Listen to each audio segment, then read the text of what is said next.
Come and dream with me.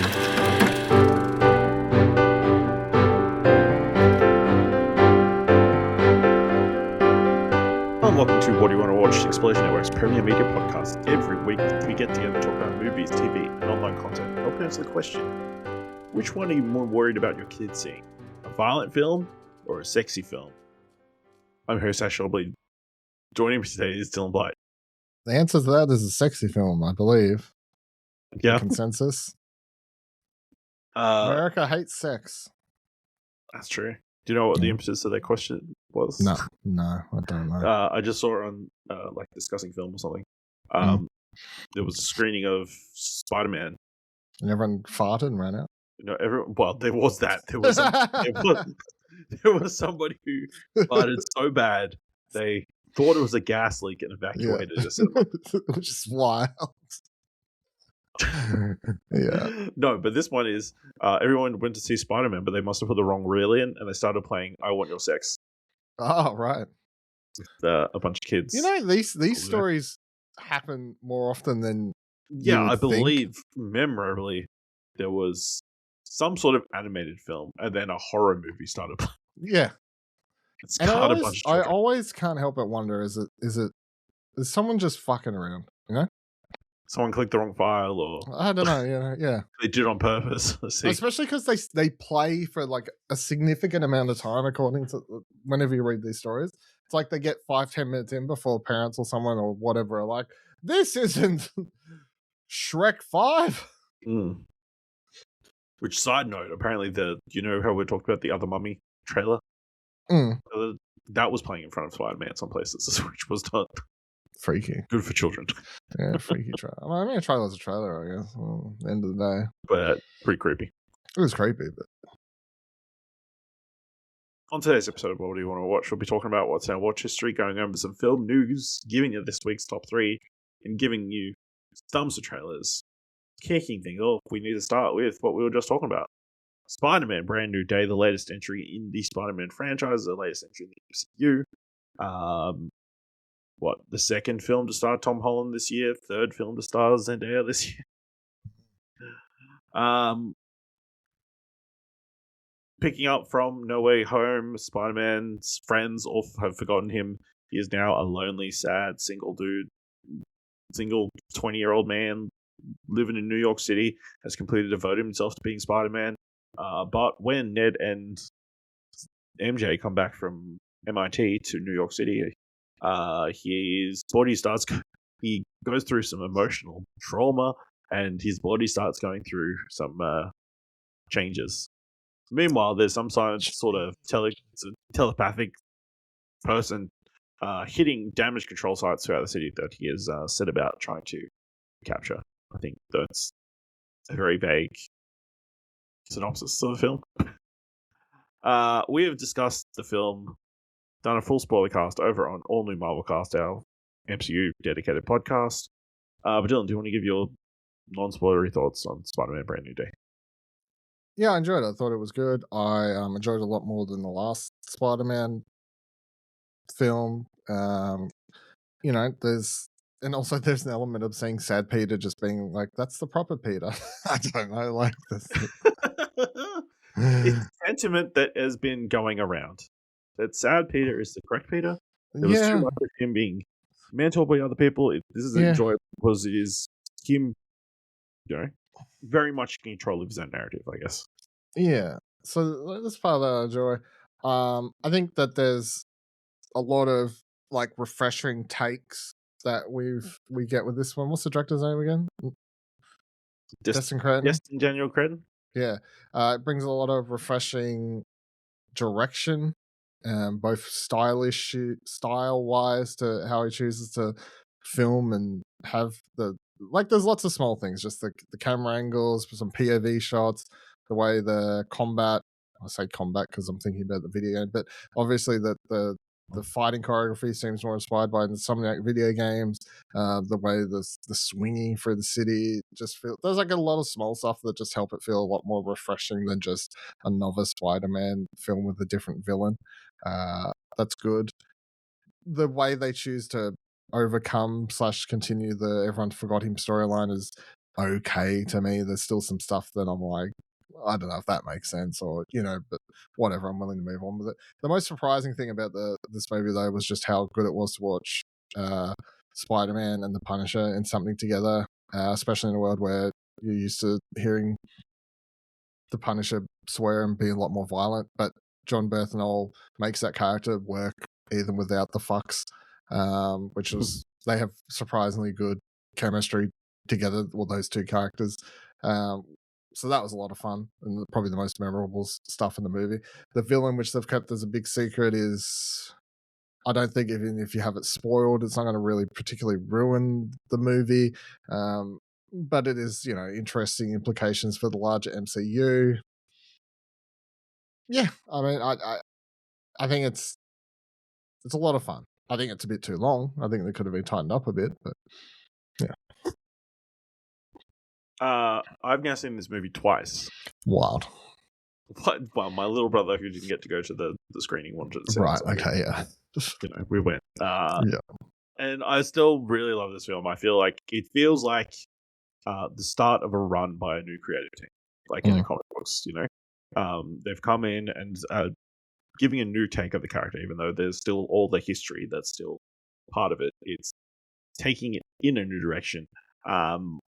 I think this is probably Tom Holland's best front go round as a character, and maybe that is slightly coloured because it is most close to the version that's in most comic books. I feel like a lot of people who think of Spider-Man, they always think of like the high school student version of Spider-Man, rather than, because he has been an adult who graduated college for like 50 years. The comic books, so for people, this is the closest version to the in continuity Spider-Man we've had to date. Maybe even across all the Spider-Man movies. I would say Tobey Maguire's version. Will this Spider-Man ever work at the Daily Bugle? I don't think so, because journalism's dead. Okay, fair enough. You can't work for, sure, Superman is currently working at a newspaper, but there's a lot more fantasy in that one. The MCU is like based on reality, way too much on reality to have a newspaper running. Yeah, fair enough. Although the Daily Bugle is kind of like a TV show in this universe with JK, right? That's what I thought. The show segment was they did it in the last movie, but then they've sort of they ditched all of that with this one. So, well, I think, like I said, everybody in this movie is very positive about Spider-Man. So having J.K. they're just synonymous. J. Jonah Jameson in this bagging Spider-Man all the time doesn't really make sense with the tone they're going for. I really enjoy how I enjoyed the MJ storyline and how they kind of had her, Ned, and Peter kind of come back together, at least tangentially. I thought all that was really great. There's some fun cameos of different characters popping up. I think, yes, the relationship or the chemistry between Barenthal and Holland as Peter and Punisher is just a joy, and it just works. Like, there are combinations of characters that like. Barenthal is definitely like toning his version of the Punisher down, but it feels like the same one that we've seen in all the things. Yeah, just the way that he delivers lines, and like the I think at one point he's like, "Don't kill," and he's like, but you always tell me what to do. You want me to do a favor? Let me do my thing. And you can totally see that would have very much the similar delivery that he gave to Daredevil. Daredevil, without as many, maybe a few more swear words. I also, on the second watch, there's like some really great camera work in this and like some cool shots and that kind of thing. There's a fight with a hand where he's going all over the place and doing all kinds of moves where they've like freaking flipped the camera because he jumps on the ceiling or whatever and all that kind of stuff. It looks like I saw someone post that entire scene. They've like tripoded a fucking camera. I believe the entire movie was on X for like 2 hours or something before it was taken down. Because people all over social media have like lots of key scenes are like popping up on social media. Yeah, and and like I don't know. these definitely weren't in the trailer. We need to go harder in the cinema stuff, kicking people out. I mean, yeah, I think so. Because I did see that news story about like how many hundreds of thousands of people watched the movie on X or wherever before it was taken down. I'm like, that is ridiculous. That it took a big company that long to get something pulled off X, and B, that someone got away with doing that. Yeah. What, for some slight clicks until you shit? Yeah, just for shut down fucking social media likes. It's just, it's disturbing.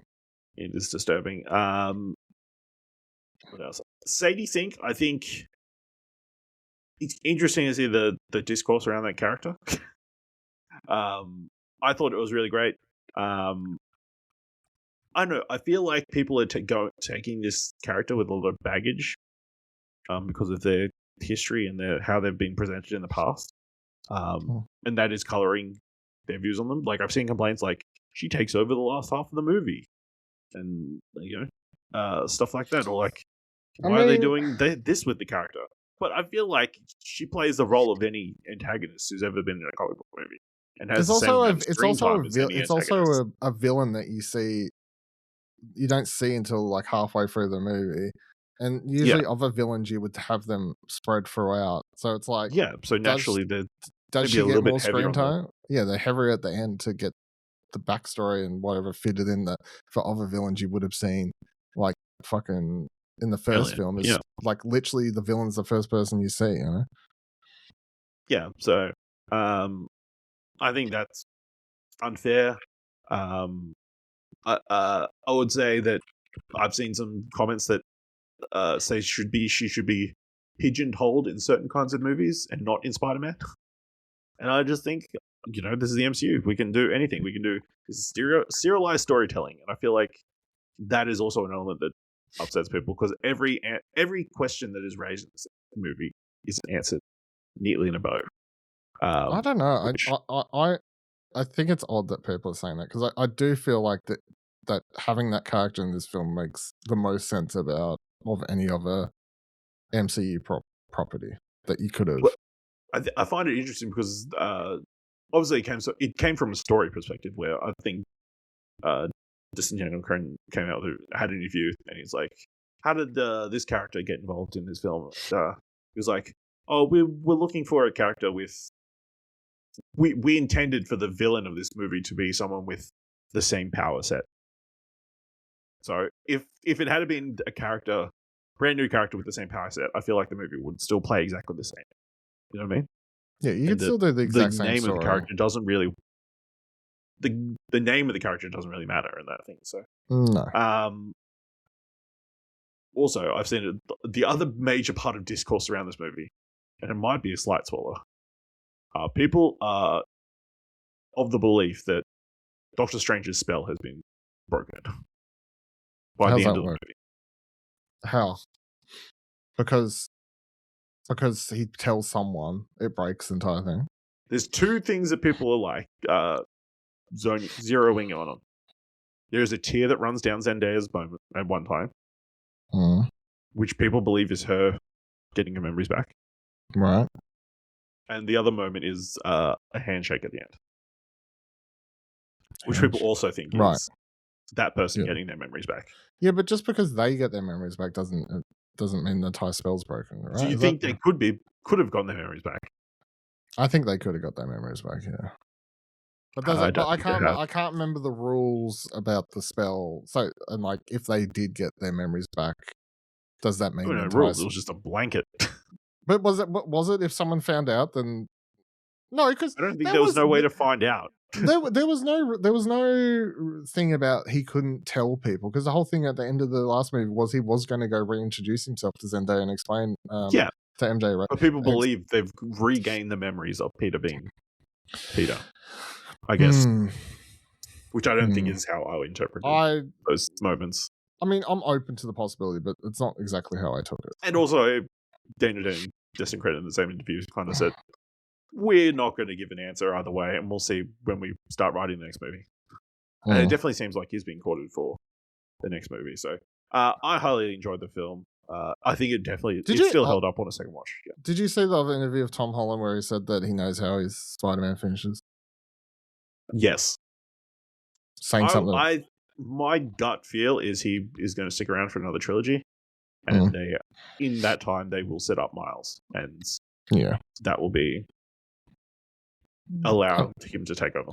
Yeah, I mean that makes sense. So that's fine. But The question will be: will it be like the Insomniac games where he just retires, or is it going to be like the Ultimate Comics where he dies? Yeah. I feel like it needs to be option number 2 because just can't be 2 Spider-Mans in the same worlds. Or there should be.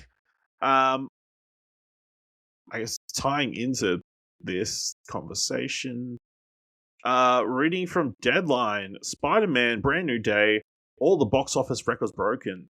After a historic domestic opening weekend of $360 million in addition to $932 million worldwide, here's a tally of all the Sony and Marvel Studios Spider-Man Brand New Day. Here's all the records that Sony and Marvel Studios Spider-Man Brand New Day broke at the weekend box office. Biggest opening at a domestic box office with $360 million, besting Avengers Endgame with $357 million. Biggest opening weekend at the domestic box office of all films at $430 million ahead of the final weekends of April 19th when Avengers Endgame led all titles for $102 million. The biggest domestic opening for a Sony Pictures film, biggest domestic and global opening in the Spider-Man franchise, biggest US and Canada advanced sales tickets, biggest US previews of all time, biggest Friday at domestic box office, biggest domestic and global opening for director Destin Cretton and Zendaya, Amy Pascal, Tom Holland, Marvel Studios, biggest opening in US admissions post-COVID. Biggest that's global an official weekend for record that they keep post-COVID. Well, yeah, yes, it needs to be. And then it broke the all-time records in territories like France, India, Brazil, Spain, Peru, Colombia, the United Arab Emirates, Saudi Arabia, Chile, Turkey, Ecuador, and Belgium. Is the 38th MCU film to go number 1. And then the second biggest global opening of all time, with $932 million behind Avengers Endgame's $1.22 billion worldwide. So this movie has done gangbusters. I believe it is. It had the second largest opening of all time here in Australia, behind Avengers Endgame. Why has this movie done so well, Dylan? People love the spiders, man. People love that Spider-Man. I mean, it's not surprising. Like the other thing is, I can't retroactively remember what it was like the last time a Spider-Man movie came out. But I mean, I always remember every Spider-Man movie. Like Far From No Way Home wasn't that long ago. It just feels like years ago. But I can't remember going to the cinema or the discussions or the feeling or whatever. But I mean, Spider-Man, people love the Spider-Man. No Way Home was 2021. You know what else people like and that continue to grow and like? Tom Holland and Zendaya. I mean, honestly, they're a celebrity power couple that doesn't want to be a celebrity power couple. However, are they currently the Hollywood power couple? I would say so without actually playing the role, if that makes sense. Like, people love Tom Holland collectively. People love Zendaya collectively. They're now married. They fall into that power couple Hollywood thing. By everyone, there's no negative press or anything you can find about any of them. Everyone loves watching interviews with them, and they go and all these things that people adore them, and I think that their star power continues to rise. You pair that with the fact that usually everyone loves Spider-Man movies. It's not too surprising that this one does so well. I think it is surprising just because No Way Home had all these factors in it that were like you would have expected it to. It would be hard to match. It had all the returning characters. It was the biggest nostalgia movie for an MCU project they possibly could have. Possibly hampered by COVID. I think that's probably might be why. Yeah. It's this movie has got higher. Like if COVID never happened in dream scenario, people still go to cinema. That movie would have done a lot better. These kind of numbers, you would assume. Yeah, I'd assume. Yeah. I think there are a number of reasons why this one has been so successful. I think it is people are coming back to cinemas. I think you can thank two movies to that. You can thank The Odyssey and you can thank Obsession. Getting people back to cinemas this year particularly, I think is a major factor in why this movie has done well. I think, I think they've already established like this is one of the going to be a year in which they match pre-COVID ticket sales and that kind of stuff. So movies are back, and Spider-Man Brand New Day is, the beneficiary of that. I also think people have been waiting for an MCU movie that they've been excited about.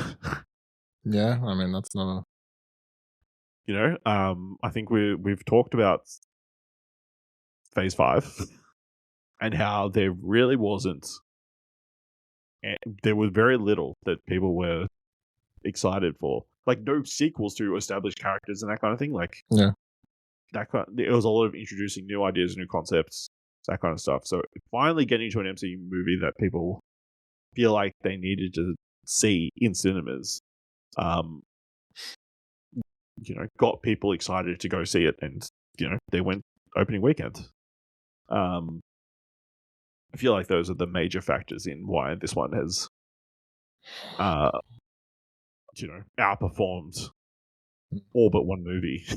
I mean, there's something to be said crazy about, how like studios always fight for owning the cinema, like the collective. They want their movie to That's be the other only thing. one. This hasn't been playing in IMAX. No, so if it had been playing in IMAX, maybe it would have broken the record, in-games records everywhere. It's crazy to think the number it would have had the fucking Odyssey not taken off the IMAX screens. But I mean, the other thing I was thinking though is it's a shared collective of, if people have been going back to the cinema for a long time to watch the Odyssey, and that reignites that was a good time. I had fun going watching that movie on the big screen. I forgot what it was like to go to the cinema. Oh, that new Spider-Man's out. Oh, I'll go watch that. It's. I think there's something to be said about how other movies can, if they bring people back into the cinema experience, can make them want to watch other things. Barbenheimer, indeed. The Barbenheimer effect continues. One movie bringing it and making you go see other movies. Yeah. Yeah, very excited. Looking forward to talking more about Marvel in a second. All right, Dylan, you've got some reviews up on the website. Talk to me about something people can actually watch right now. Nightborn, a new film on Shudder. Nightborn is a film that stars Rupert Grint and Sadie Harla. They are a couple who moved to the Finnish forest. Sure. I mean, it's a fucking forest. I don't know what else. Like. It doesn't feel like countryside is the correct word. They're living in a forest. They moved to this house in the middle of buttfuck nowhere in the forest in Finland somewhere. She's from Finland. Rupert Grint's playing an Englishman, so he's just playing himself. Whoa, but what range? Broad range. They moved there, and it's a sort of rundown, decrepit house that's there. But the whole thing is it's going to be this dream family home. They're going to build it up. At the start of the movie, they're talking about having 3 kids and all these big dreams, and plan. It's all a happy Larry at the start. She gets pregnant. They have their first child. You get a hard jump cut from a very happy scene early in the movie where they're like, "Oh, there's a great planning." Hard jump cut to blood splattering all over Rupert Grint's face during a birthing scene. They give birth to their first child, who has a lot of oddities from the get-go, including a very hairy back straight out of the womb. And then from there, this baby is odd. And not in a creep around the house, odd omen baby thing. Just continually cries, hates sunlight, it seems. There's a scene where, she's trying to breastfeed her baby, and he's more interested in biting down hard enough on her nipple to draw blood and drink that instead. There's a lot of odd things happening with this baby. There's two sides to the film. It is playing with both a Finnish folklore sort of thing behind the birth of the baby and the reason the way it is and all these sorts of things. But then it's paired very obviously with trying to make a movie about what it's like to be a mother and deal with, postpartum stress and all these sorts of elements. I didn't think it melded them particularly well, was my problem, although there are signs of both directions being interesting in and of themselves. I don't feel like by the end of the movie it did a good job at either giving a good direction on paying off this Finnish folklore thing or really having anything particularly interesting about being a mother other than, oh my god, that shit can be hard, which I've seen in other movies, and in fact, other horror movies of recent. There's the stress of new parenthood is a hot topic in horror movies of the last few years. It seems, to be honest. Yeah, and that's sort of brought down also by just some odd filmmaking decisions. I understand that the constant crying of the baby is somewhat necessary and wants to constantly have the parents be on edge, and then also sort of drive the audience on edge with this incessant, never-ending crying. However, you're making a film, and also when a baby's crying like 90% of the movie, at a certain stage, you're like, shut the fuck up. It just becomes annoying rather than like eerie. I don't know. And then they also choose several times to show this weird tropic fucking words baby like crawling and stuff in certain scenes, and it's just like, I'm like, it doesn't look good, and I think it would have been better to not just like, play in the shadows a bit and play films smarter, not harder, or something like that. So I think that also sort of brings it down. But I mean, I think there's some interesting ideas here, but I don't think it comes together particularly well. I can't remember what I gave it, a 5, something like that. I think it was a 6. 6? No, sure. 5. Never mind. There we go.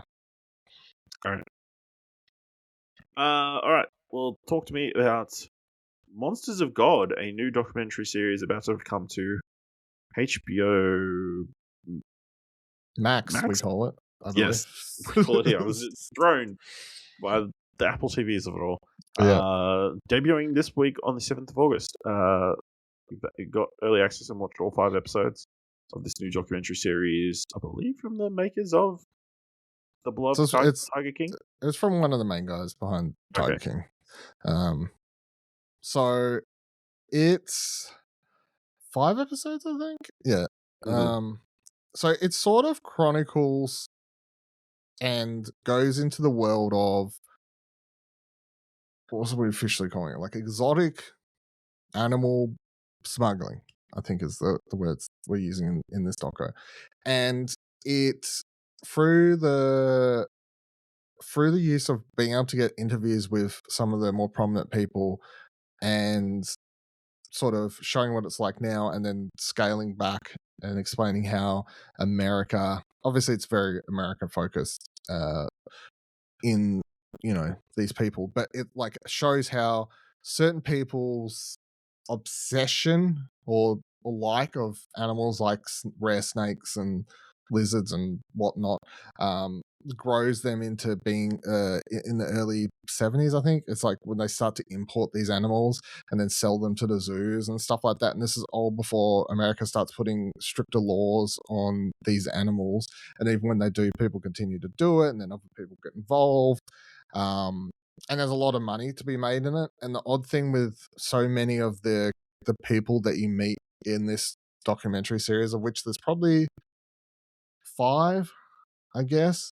That is that a lot of them started where they get to because they have a genuine interest in these animals, like and snakes and whatnot, creepy things. But and the rarer or more dangerous they are, the sort of more they seem to like them. But then over time, it's like almost the dollar value suckers them into this world of illegal smuggling, where a lot of it comes down to this same guy that's organizing a lot of it out of I think Thailand. But I mean, the animals are coming all over the place, and you get to see. The thing is like you hear about how all these animals are brought in and then obviously shoved into zoos or shoved into horrible places. And even I hate snakes. I don't like snakes. Scary fucking things slithering around. Get out of my face. I'm still like feel bad for them several times when they talk about them and of a weird looking lizard. I mean, this whole show is just full of animals that I'm like, get away from me. All these A lot of creepy. nope. There's a lot of nope creatures in this, but still how they're treated. I mean, there's a part where they go over how they got around some of the smuggling into America and getting past the border customs, whatever their official name is. And it's like they would hide them in these like crates. They put them under whatever, and then on top of them put some legal animals, but then they would sort of die in the transportation. So they're sort of just thrown as they're in there to die, and then they look and quickly say, oh, they don't, and then sort of pass them off, and they wouldn't look under the other ones or the other dead bodies to sort of find that there were still live illegal snakes being transported and whatnot. And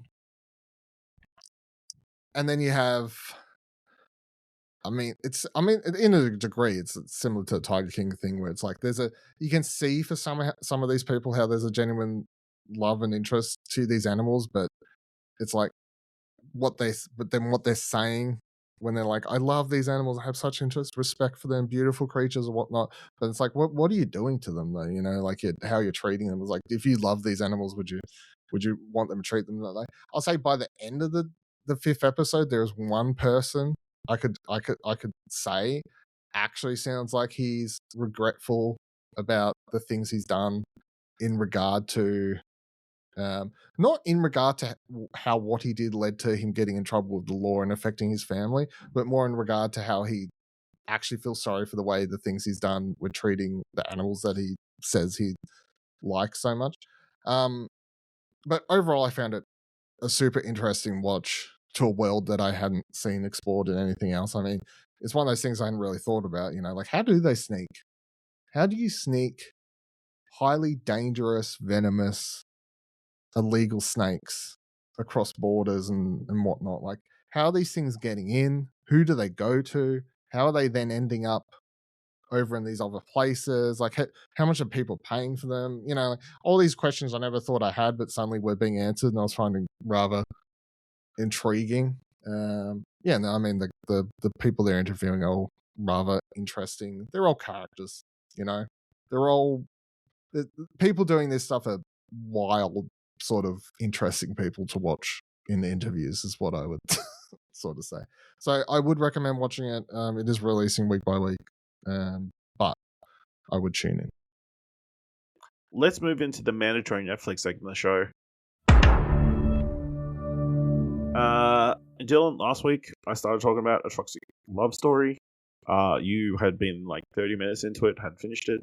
Obviously, This is a story about a woman, a couple who are harassed by a woman claiming that she will come and murder the woman in the relationship and have her raped and all this kind of stuff. But the story kind of reveals that maybe it's not everything on the surface. Very vague. I guess, you know, it's been a while. We can get a little bit more into it. Dylan, what did you think watching the rest of A Toxic Love Story? Yeah, it's a wild, twisting, turning thing. I mean, you end up feeling so sorry for the one girl, just the fact that she was I guess, gaslit into such a stage that when she gives that initial police interview, that she says the way things say because of things she'd done, but it's because of what she had actually sort of been through. I don't know how deep you want to go on spoilers, but I mean, look, it's always the man, isn't it? Mm-hmm. I mean, yes, but also these were two fucked up people who kind of deserved each other. Well, yeah, Not the innocent person who kind of got, his first girlfriend. Yeah. But it was true love, I think, though, because they did deserve each other. So yes, but also they just couldn't. Why'd she lie the second time? It's crazy. Like the maternal instincts ties, of her faking a pregnancy and all this kind of stuff. And I'll say Netflix is having a run of some wild, twisty stories and stuff. Stories. There was this one, and then what was the other one more recently? Maternal instinct with the maternal woman instincts faking a pregnancy. Yeah, pregnancy thing. There are some wild. Yeah, they're on a string of them at the moment. Yeah. So, I thought crazy. Like, I think the documentary did a solid job of like telling the most interesting story possible, even though from all reports they left out a bunch of information, including police incompetence of not figuring out that woman was not responsible. Like there was like information that came out later, like about emails that would pop up at times where she wouldn't have been able to deliver them, or like IP addresses being wrong and all this kind of stuff. So yeah. Isn't that like I'm saying kind of something else where it's like cops sometimes? It's like they just want the all right, there's an answer. We don't need to double check or get to the true answer. There's an answer. We don't need it to be the right answer. We just need to tick the case off. Yeah. So I watched the latest Netflix series. It seems to be they're being doco trending series, which is called The Idaho Murders: College Nightmare. Which I started this, and maybe I forgot to check in. So it's a 3-episode miniseries. Yeah, I've watched 2. You watched 2, okay. Yeah. So hang on, when did these take place is the question. Here's my biggest question. Okay. While you're looking that up, I've watched something about this already, and it was like a shorter thing. And I'm watching this again, even though I knew who the killer was. So let me find that. What the fuck did I watch, and where was it? I watched. Aha! I found it. So I watched on HBO Max, is where it says this is streaming, and I presume I watched it. A 42-minute documentary called The Idaho College Murders. Yeah, One Night in Idaho, The College Murders. Now I'm watching this. No, it just says it's called The Idaho College Murders, 2023. This show, because I'm also reading that there was an Amazon Prime Video series called One Night in Idaho, The College Murders, from Amazon. What the fuck is this one called then? Maybe there's a third one. What's this Netflix one called? It's called The Idaho Murders: College Nightmare. Oh my god. Right. Well, I'm going to be honest. After I finish the 3rd episode of this, I might be good between the 42-minute one and this. Unfortunately, not need to relive the story again. Yes. On November 13th, 2022, a bunch of college-age students at the University of Idaho are staying in their off-campus residence. It's a 3-story building, 6 bedrooms. There's like, I don't know, 6, 7? Fuck. You walked into it. 6 to 8 residents living in the building. One of the girls hears like something and believes there's somebody in the house with them. The next morning, it turns out that 4 people within the building had been stabbed to death. Well, one of the girls is awake. The other people who were out, the other 2 girls or whatever, they come home. They hear some noise. Then shortly after that, she hears some other noise. And then she looks out her door after hearing the noise or whatever, and sees the guy walk Yeah. past, who then Doesn't looks do at her, anything. doesn't do anything, and then She a believes he big says something creepy like, "You'll be okay." no, because then she hears him go to the other girl who's hiding in the bathroom and says, "You'll be okay soon," or whatever, and then Yeah. she goes quiet shortly after, or whatever. But Mm. he never comes for her, and she then Mm. texts the girl who's staying downstairs and says, "Blah blah blah. My phone's about to run out of battery. Quick, run downstairs to me." And then she runs down, and hides in that girl's room, and then the first episode covers the whole fact of like why didn't neither of these two girls call the police sooner? All these factors Yes, or they did whatever. not call the police until 12 hours later. Yeah. Or 8 hours later. And this happens at fucking 4 o'clock in the morning. It's like, and yeah, I mean, it just dives into this horrific case of these 3 girls and a guy, and how they, I don't know. I guess it's interesting in the structure of this miniseries where the first episode is definitely into the immediate reaction of the murders, because it's in the middle of a college campus. Other people, lots of people go in and out of that house. They've got lots of friends and that kind of stuff, and like other fraternities and that kind of stuff. So the first episode is very much diving into all the different connections of people who knew them and that kind of stuff. And how they found out the news, how the news was broken to parents, and that kind of stuff. They've got body cam footage of like walking through the house and that kind of stuff, and like the immediate like people in the immediate vicinity coming to the police, or coming to the crime scene at least. The second episode dives into the actual investigation and what like kind of leads they had, and how they tried to narrow down to who was responsible, because it very much seemed like a lot of people who died for no apparent obvious motive, that kind of thing. So them about the police and the FBI and everybody kind of coming together trying to figure out who came into this house and stabbed these 4 people. And then the third episode dives into who they found, and the ramifications of their investigation to this singular person.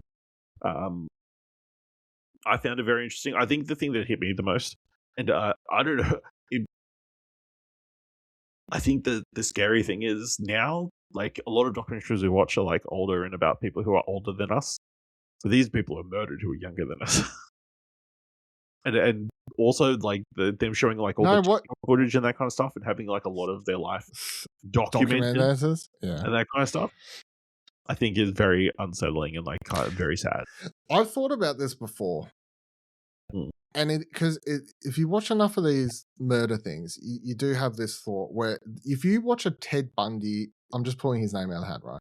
But if you watch like an old serial killer or murder thing or something like that, they'll be talking about this random girl or whoever that was killed on the street, super sad or whatever. And they'll show the same 1 or 2 pictures that they have of this person 16 times, because that's all they have of her.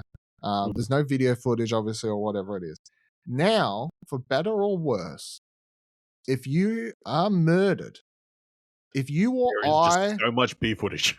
yes, if you or I are murdered, they will be playing this podcast in the fucking Netflix documentary, being like, Ashley Hobley was found dead in his home, blah, blah, blah. And it'll have a clip of you doing this, Like, I didn't watch all these movies. Yeah. And everybody at home will be like, you deserved it. But it's like, you can't, like, it's like 20 years ago, you get murdered, and it's like the parents of you or whoever are like, use this photo in the terrible documentary about the murder of our child or whatever. And it's just a nice photo that they use in the documentary several times. Now, fucking ALS challenge, fucking whatever random TikTok dance trend that you just did, free game, because all that shit that you upload to TikTok and Instagram, whatever, you've said that it can be used. No one needs to ask. You don't need to ask the parents. You don't need to ask the whoever. Once it's not you're like you're dead, going to say no. You can't say no because you're dead. So if you get murdered in a horrific way, and it gets turned into a Netflix documentary, if you have TikTok videos, that is what's being used in your murder documentary. End of story. Yeah. And that's just a fact. Which, to be fair, is more interesting for us than just the same It 2 or makes 3 for photos. it makes for a better viewing experience for sure. But it is an interesting thing to think about because all that stuff, they don't need to ask to use it. It's free reign. Yeah. So, I mean, I guess you've heard this story before, so you know who the actual killer is. But like, that Yes, might well, be the scariest part. I think, yeah, who it is a scary part. I'll say the one thing just to quickly say, because again, I'm only 2 episodes in, but the defining difference between this one and the 42-minute one I watched is the 42-minute one's a very condensed run through of the events, obviously. This is not giving me any new information. However, Yep. it has all the police body cam footage, which I assume is the major reason Netflix did one because they got the rights. I don't know The how it rights, works. probably. To think use the because- body cam yeah. footage. I mean, it's pretty front and center, so I would imagine that's why. Yeah. But yeah, I'm glad They're that caught? current person who is currently in prison Yep. has been caught. It's interesting because they're like, again, spoilers for real life. He ends up pleading guilty to all the murders. Mm. He gets a plea deal or whatever.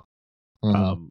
But then it leaves everybody with an empty feeling because he never tells why, or they never get into why he did the killings. Well, I mean, without finishing it, because I already watched one thing, I could say it's because he's a sexist piece of shit. Psychopath. Yeah, the sexist psychopath. Yeah. I think he's a woman. Then why them? But I think he was infatuated with them. They wouldn't fuck him, or something along those lines. In this documentary, it doesn't really imply that there's any connection because he's from like a school like across town. Yeah, but I just like get an hour away. I just get super incel vibes. Yeah, absolutely. But also I feel like they also get into that he was like a criminology student. He was highly interested in serial killers and that kind of thing. So which is why he there thinks is that he's super element. smart and does all these things. Why he's super smart and that kind of stuff. Matter. Also, update for real life. Apparently, he is trying to overturn his guilty plea. So Brilliant. This may not be the final documentary about this subject matter. So I don't know how that's going to everything pass. But... yeah, I don't know how you go. I lied. I didn't do it. All the evidence is against me. I said I did the thing, but I really didn't. Yeah, and that DNA evidence that's like 100%. Yeah, nothing. Also, his dad should be in jail. I didn't really go into his family and that kind of stuff, but I mean, other than they were very willing to go along with anything. They were willing to go along with it. Yeah, that's the problem. Yeah, so that's everything in our watch history. Let's move on to a little bit of film news. I know we're talking about Marvel, but it looks like some other a massive Marvel project down the line is starting to take shape. With the announcement that Samara Weaving lands Samara Weaving lands role of Emma Frost in upcoming Marvel Studios pick. Reading from Deadline, while there was no mention of X-Men at Comic-Con's Hall H this past weekend, Marvel Studios seems to be getting closer to forming its team of mutants. Sources tell Deadline that Samara Weaving is the choice to play Emma Frost in the upcoming X-Men movie. After meeting with another candidates, director Jake Schreier and Marvel Studios president Kevin Feige landed on Weaving earlier this week to tackle the role. Marvel has not commented on the casting. While James Bond has everybody's attention this summer, the most active casting process has been who will play the new team of mutants. While Schreier and Marvel execs have been meeting and auditioning actors for a number of roles, with the Frost character appearing to elicit the most thorough search among the new cast. Apparently, the final list of actors tested for the role right after July 4th. At the end of the day, Weaving's audition was too hard to beat. Dylan, what are your thoughts on Samara Weaving playing Emma Frost and I guess being in X-Men? Who knows? Yep, I love it. I can picture it. I like it. I like the character being a feature of the mutant launch, I guess, or how we're gonna go about that. Yeah, I got that. Like, it's one of those news stories you sort of see and go, yeah, that seems right. Yeah, I mean, she's got the look. Like, it's hard. Well, I mean, okay. She just fits what you would imagine Emma Frost to be. I mean, I think January Jones, on the face of it, was like on paper seems like a good choice for Emma Frost. Samara Weaving is the same, but also has a larger range. I thought he was going to say she looks cold. No, I wouldn't have done that simple joke. Also, she doesn't get cold; she just turns into diamonds. Which are cold? Which really, her name is like a mystery. Yeah, true. I mean, but also that's real life. People don't actually have their name doesn't normally associate with their abilities in any way, you know. I guess the interesting thing is that D23 is 2 weeks away. The big Disney Fan Fest, which serves as a, I don't know, shareholder meeting effectively. Yeah. Do you expect more mutant-related news at D23? I would expect at least one big announcement. I think maybe they confirm this and maybe something else. Yeah. Yeah. I think that's fair. Yeah, I think it's exciting that things are planning in motion. I guess, do you think Emma Frost is going to be a hero or a villain in X-Men?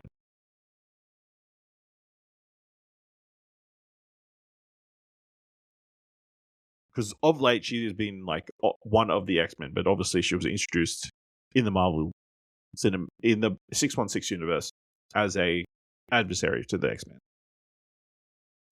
Well, I mean, that's how she was played in First Class, right? First Class, yeah. So they could go either way. I don't know.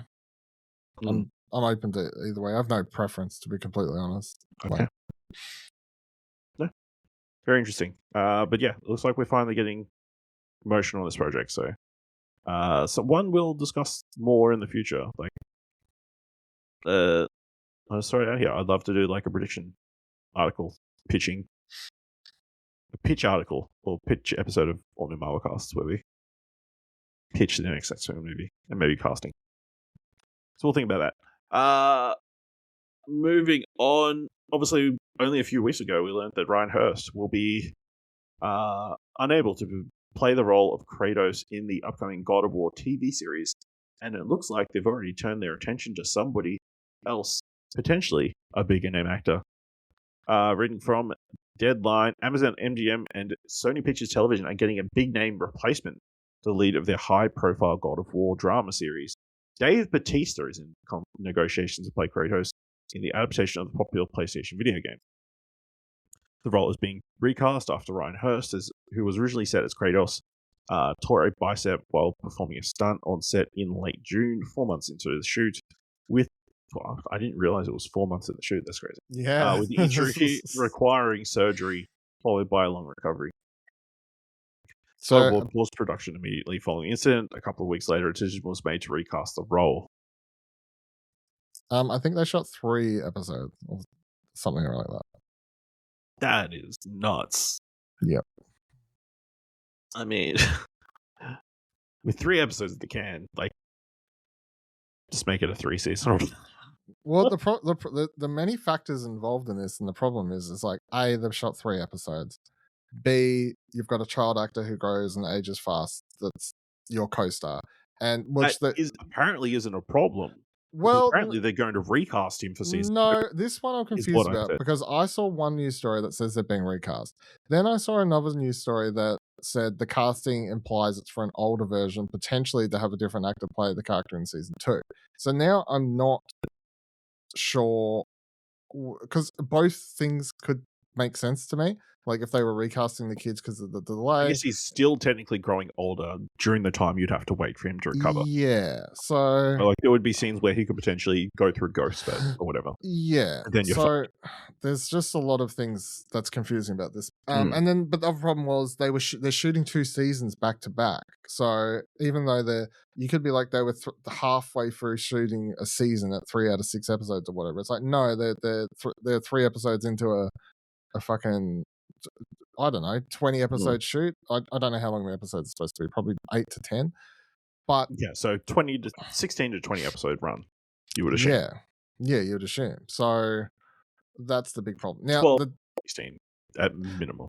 Yeah, the Dave Bautista thing is wild because if they could have got him in the first place, they would have just got him in the first place. Well, here's so the I don't thing. know. Batista's extensive background as a decorated professional wrestler would allow him to step into the physical demanding role as Kratos with limited preparation on a tight schedule. What's more, he is coming off shooting a similar physical fantasy project, the new Highlander movie, which required him to bulk up. So that potentially was why he Right. was unable to do the role initially. He Okay, was that already down to do Highlander, and maybe those timings didn't work out. that might make more sense because my thing with Dave Bautista was not that he looks bad now. It's just although people like to be like he looks like a dad, he's got dad bod now. It's like he wasn't training anymore. He like bulked down or whatever because he was Yeah. sick of having to look and stay at that level of weight for his roles. Mhm. So if he bulked back up for a role, which I didn't know, I guess that would make more sense. Because when I originally saw these rumors circling around this morning, I was like, I don't know about that because that means he would have to bulk back up, and that means they're still delaying production for him, which doesn't make any sense at all. Also, to get him and to tie Dave Bautista down for a year or 9 months, 9 to 12 months to shoot something potentially, he would charge a lot more than they were paying Hurst. So Yes. that's another interesting factor. Yeah. Yeah, definitely a ton of elements to this one. So, reading Ronald D. Moore began filming in February. Vancouver on a 2-season order with the season slated back-to-backs, which remains the plan. So, I mean, good luck to him. Hopefully this project isn't just cursed. Which may be the case if you're lead actor. Seriously, bisector. Probably not the best situation to go into, but weirdly, I think fans would be happy with this move. Everyone hated the original. Look, well, everybody hated the shot. Test shot. Everyone hated the test shot. So I think if they cast Dave Bautista, everyone would be on board because everyone would. You say Dave Bautista Kratos, and you can just look at any photo of him, and go, "Yep, cool, that makes sense. I can see it." Like, yeah, I feel like people would be happier with this. To be honest, I'm neither here nor there. He's a bit more coloured than Brian Hurst is the only thing. You know what I mean? I think Dave Bautista is better at not playing musclehead roles, and I think he's a good actor. He's a lot. Yeah. I hate saying this because it sounds like I'm trying to just throw one person under the bus, but like it's just the wrestler thing. I generally think he's the best wrestler turned actor, like performance wise. I think that's been long established. Yeah, but most of those roles where he is at his best is not where he's playing the big musclehead sort of guy. Kratos is a big musclehead guy.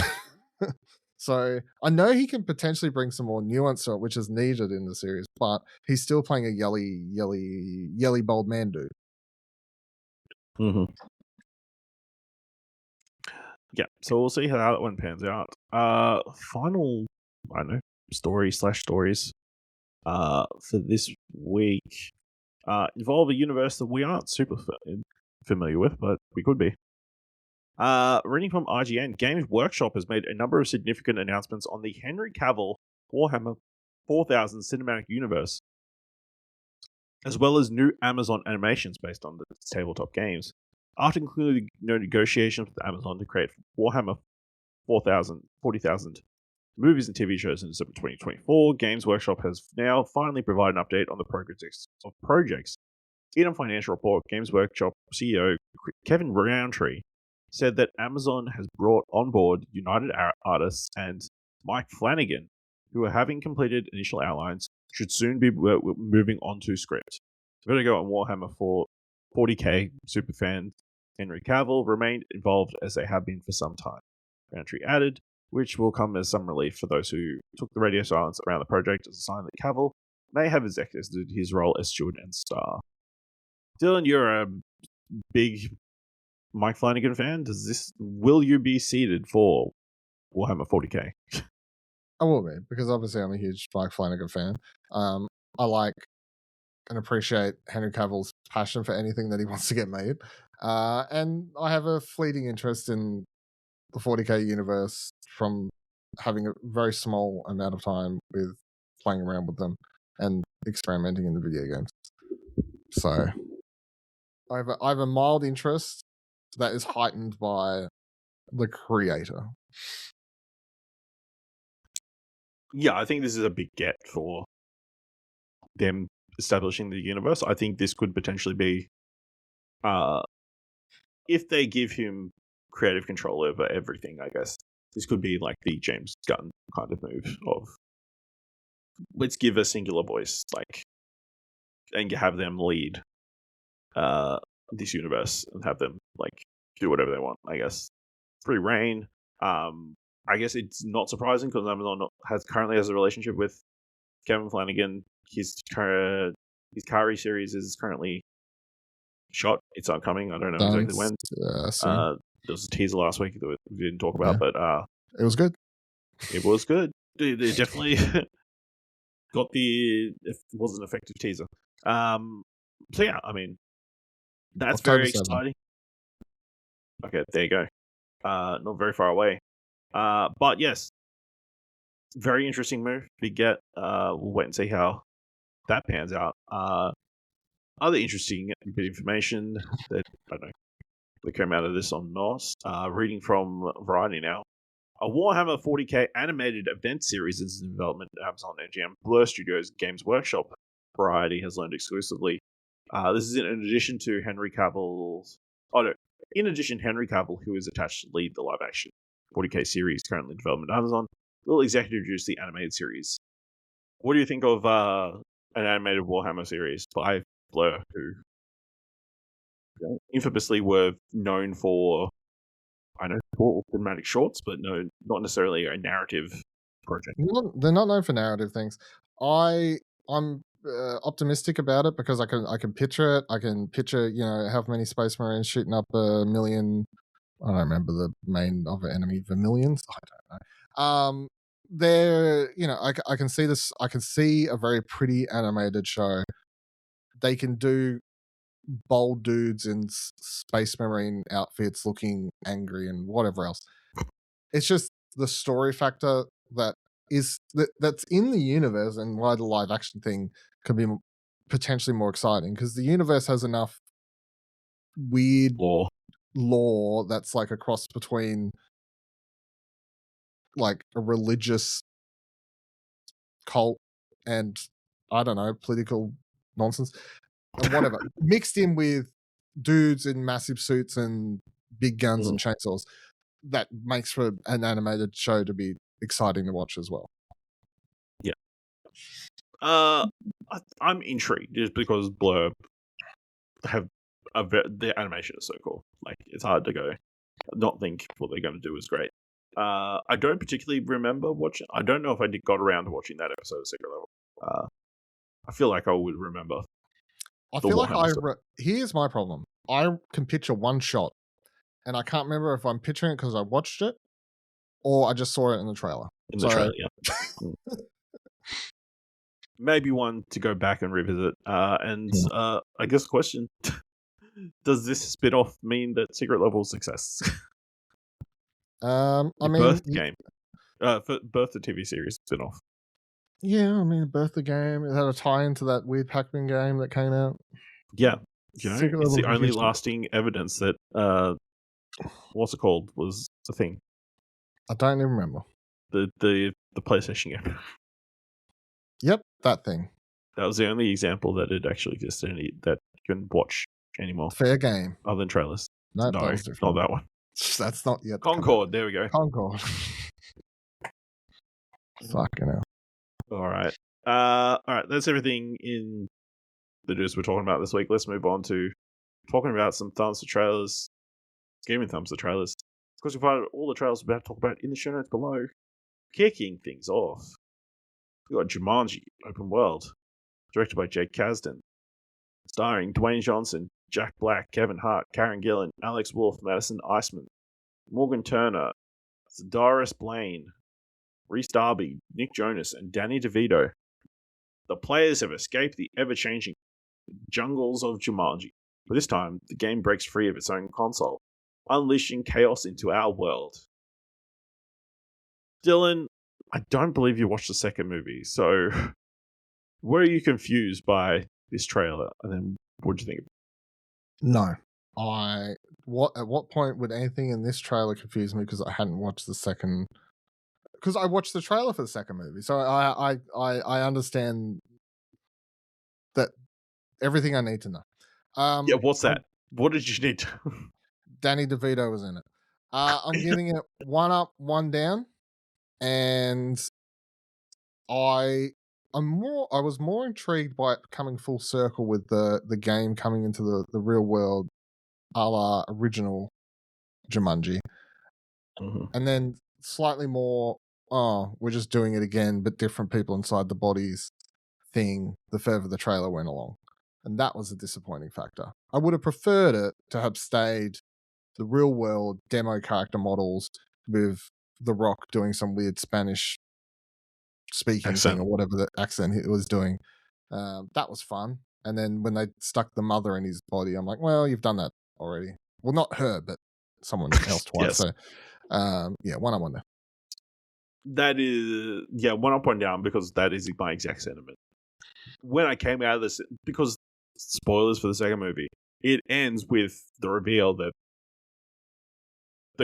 all the creatures are coming out of the video game, and then very much setting up the third film as, they've got to try and put all these things back into the video game. How are they going to do that? And it seems like the solution is to find something inside the video game. So that's kind of disappointing. It's sort of like Jurassic Park, where it like ends and sets up a massive world that's full of dinosaurs that could be really interesting to do a film about. But then we just do a film about going back to the island. No, mosquitoes or blowflies or locusts.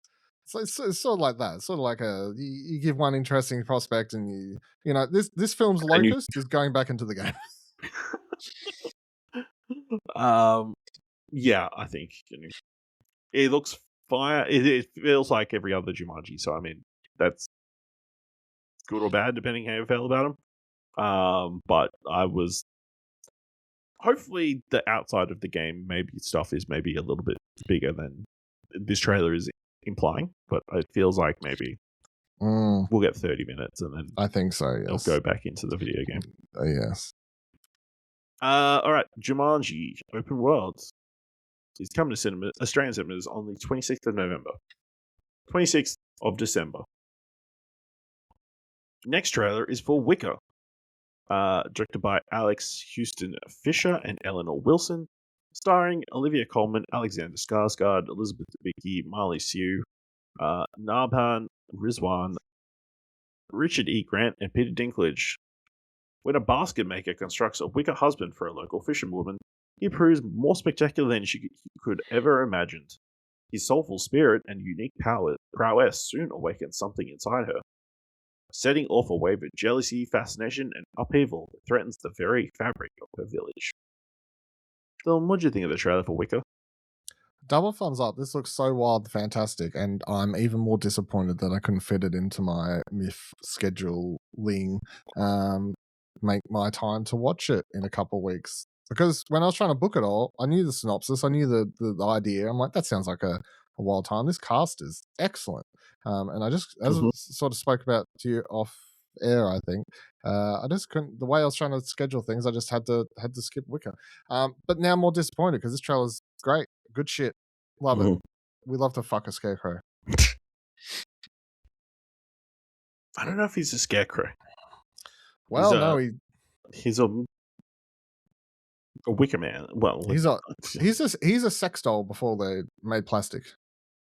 Yeah, he is the yeah, he's a medieval sex doll. Yeah. 2 thumbs up from me. What a wild trailer. What a crazy concept. I think, right from Olivia Colman being, a sad fisherwoman who nobody wants to be with and partner up with, and then you see Alexander Skarsgård. I don't know how they've done this to make him look like that. Makeup, I assume. If it is practical, like makeup, this needs to win the Academy Award because he looks incredible. Like, how could anything do better than that this year? That's wild. Alexander Skarsgård just seems like the perfect fit for that. Although interestingly, I read just before that Dev Patel was initially in that role and had to step down for whatever reason. So it's crazy to think it might have been Dev Patel, but everything pans out for a reason. Yeah, looks incredible. Wild and a crazy sex romp, I would assume.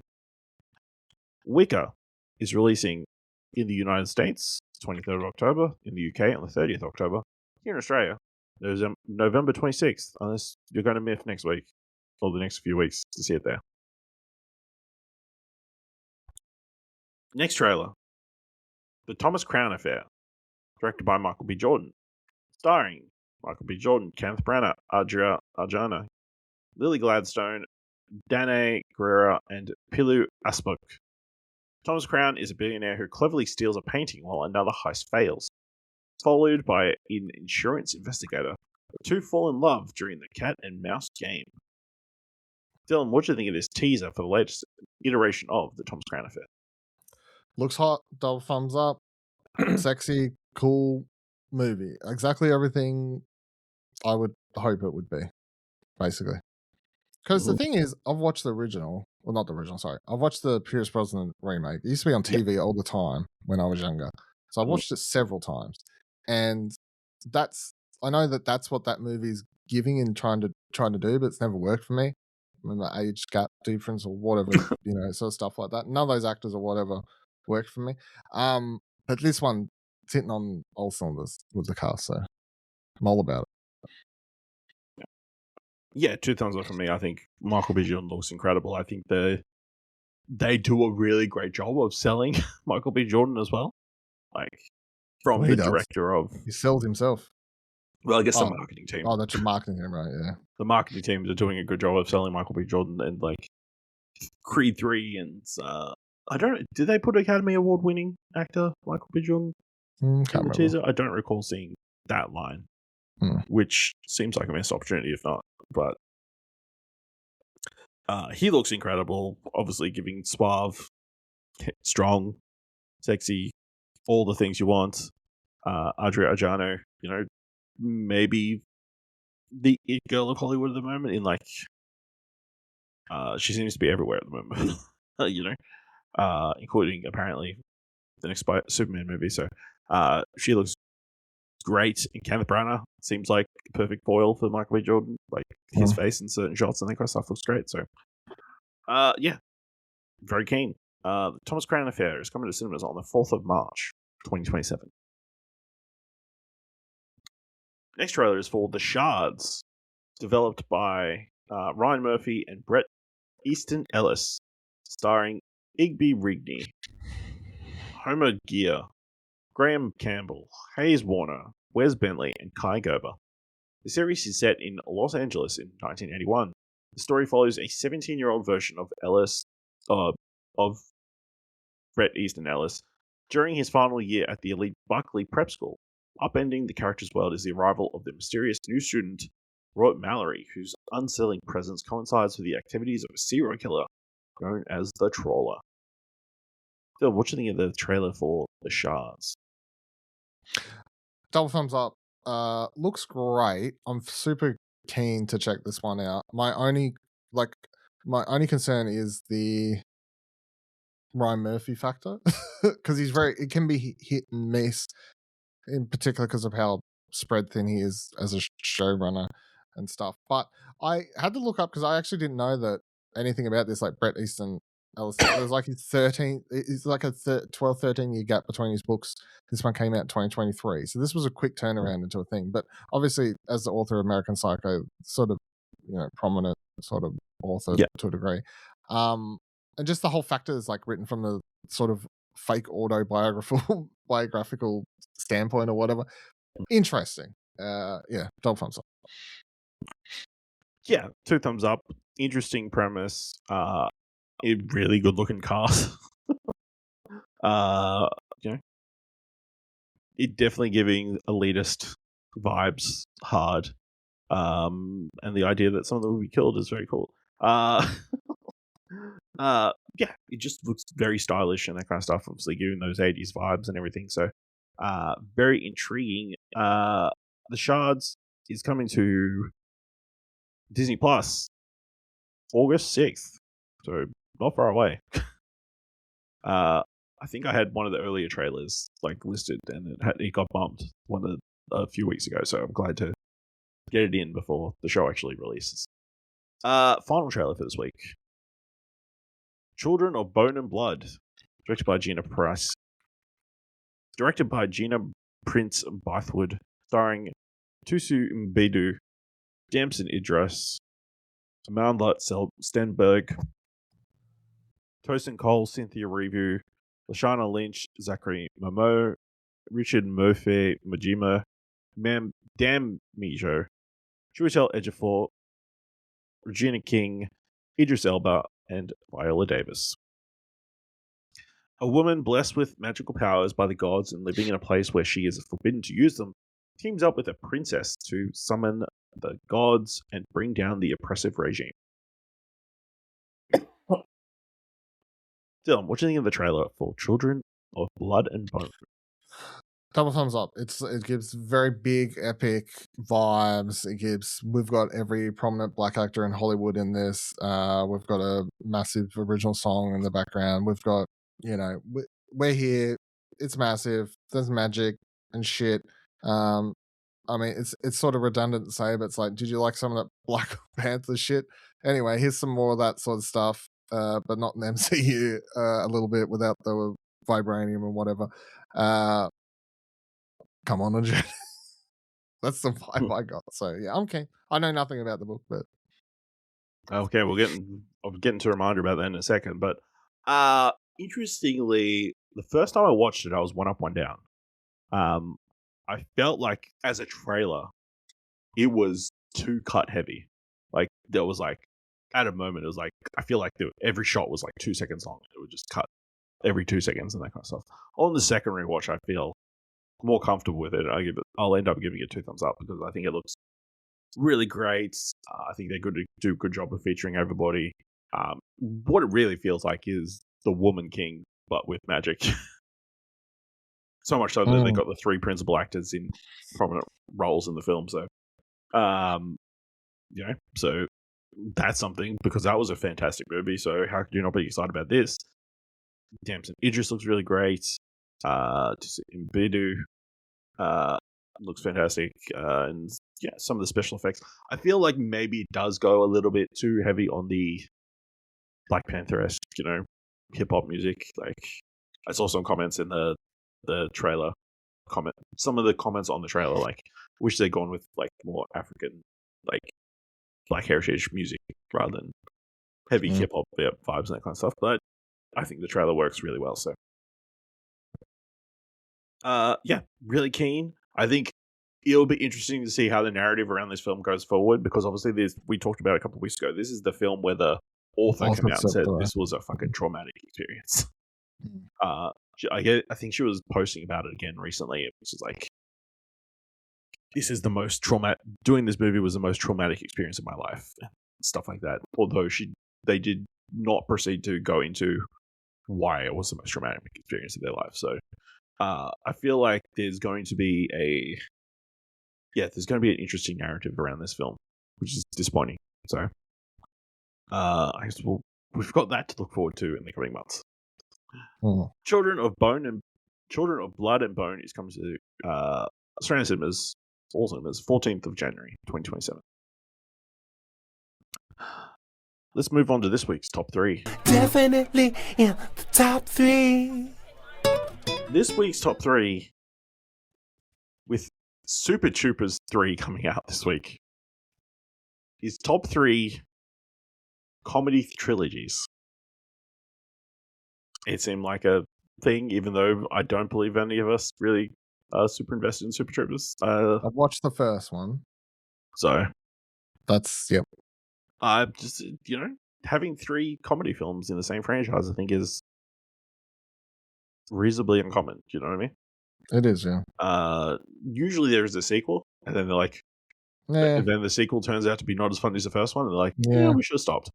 Yeah. Is how it usually pans out. So having 3, I think, is And having said that, this list was quite hard because I struggled to find a trilogy that I thought was good, and also there's other films where they've actually got fourth ones on the way, or there's a reboot remake that includes. I'm like, that's not properly a trilogy. Like, it's not like 3 films. I think that is also an issue.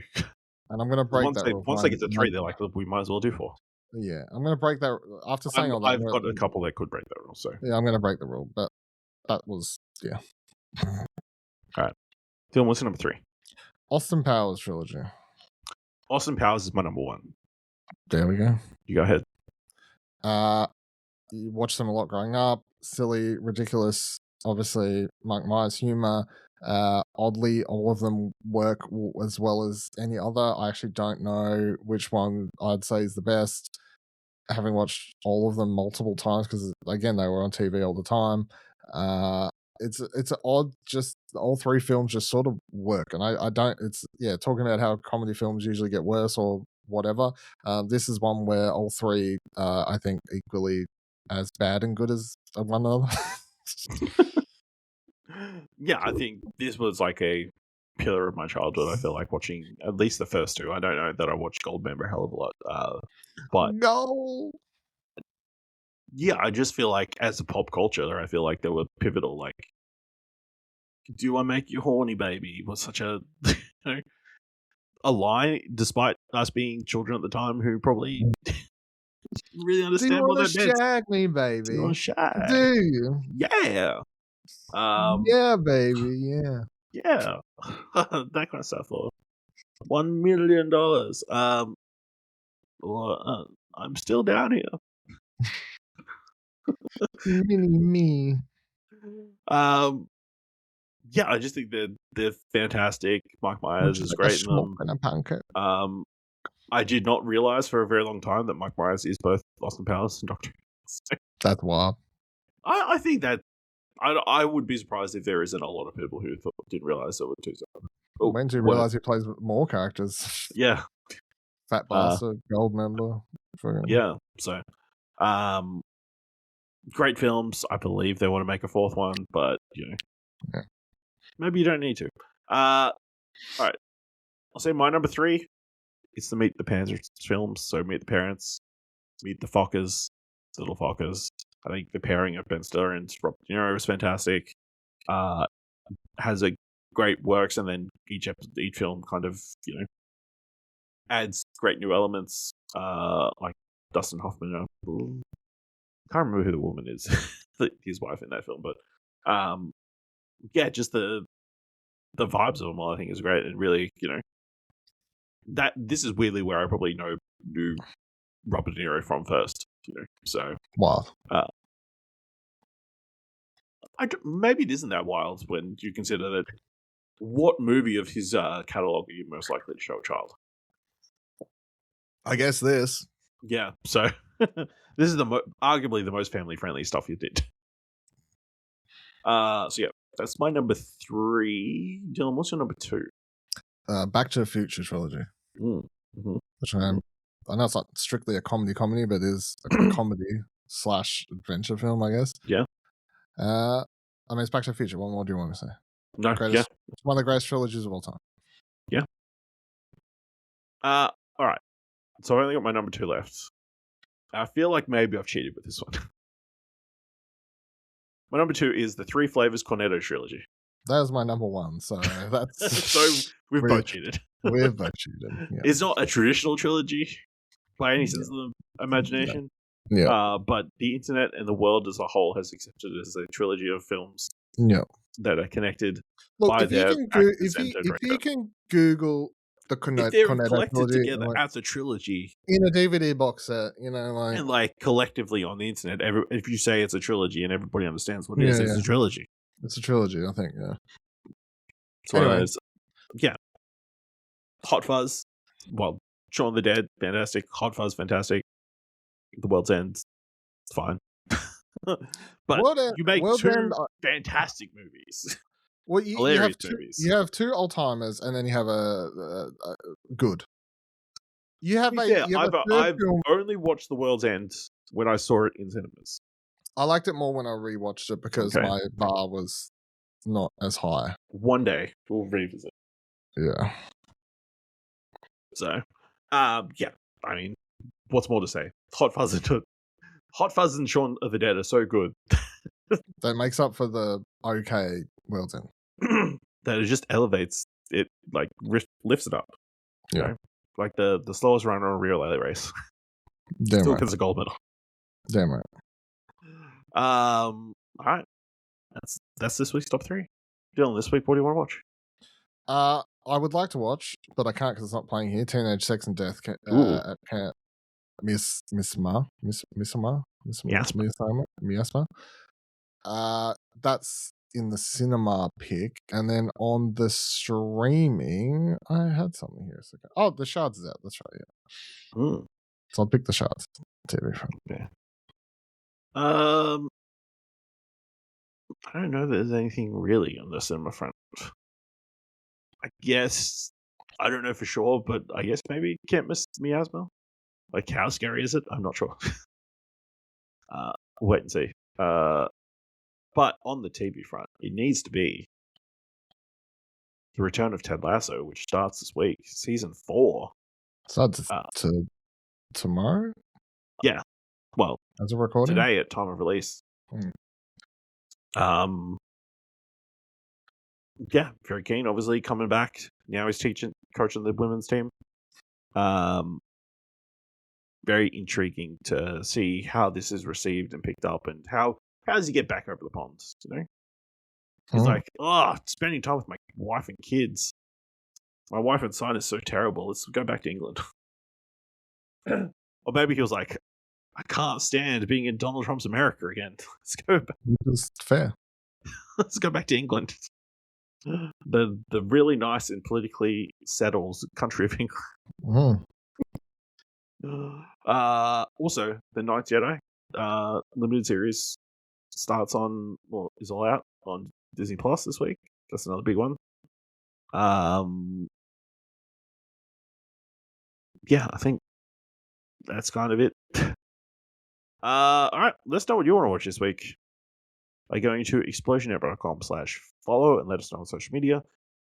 If you want to help us out here at What Do You Want to Watch, leave us a review on Apple Podcasts or on Podchaser. Leave us 5 stars. And you can leave 5 stars or just tell people about the show. And if you want to help us out with all the things we do at Explosion Network, like the podcast All New Marvel Casts or the reviews that we write on the website, head on over to explosionnetwork.com/support. Thank you very much for listening. Until next time, keep watching stuff, I guess.